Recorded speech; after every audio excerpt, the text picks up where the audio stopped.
Ева, здравей! Бях предизвикан от теб да направя Ice Bucket Challenge, обаче, тъй като сега се върнахме от предприемаческо обучение, аз реших да изсихна на един левел по-нагоре и реших да намеря готини хора, които да увеличат донейшъна, който аз ще направя, и затова реших, че има хора, които могат да дадат 10 лева, за това аз да се залея и тия пари да добавя към донейшън. И тук намерих един много човек, с който всъщност даже не сме се запознали. Аз съм Васко, приятели. Здрасти, Мишо. Това са нашата вода, нашата кофа, нашия лед. Това са 10 лева.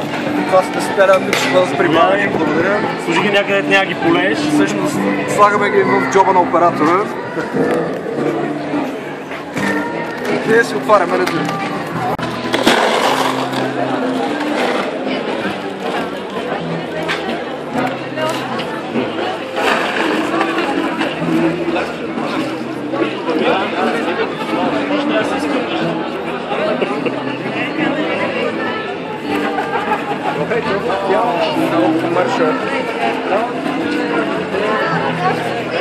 О, чай, че не мога да го дадат. Виж, че това ще стигне. Добре, чадар. Ще да мина аз от камерата, за да можеш да го полееш. Да, пръщ. Секунда. Добре, преди да полееш, може само да ми пратя и аз предизвикателство. Давай. Окей.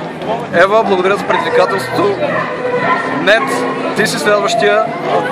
Доктора от Пловдив, ти също.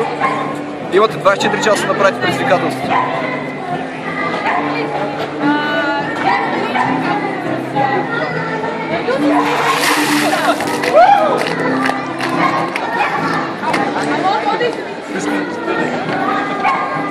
Благодаря.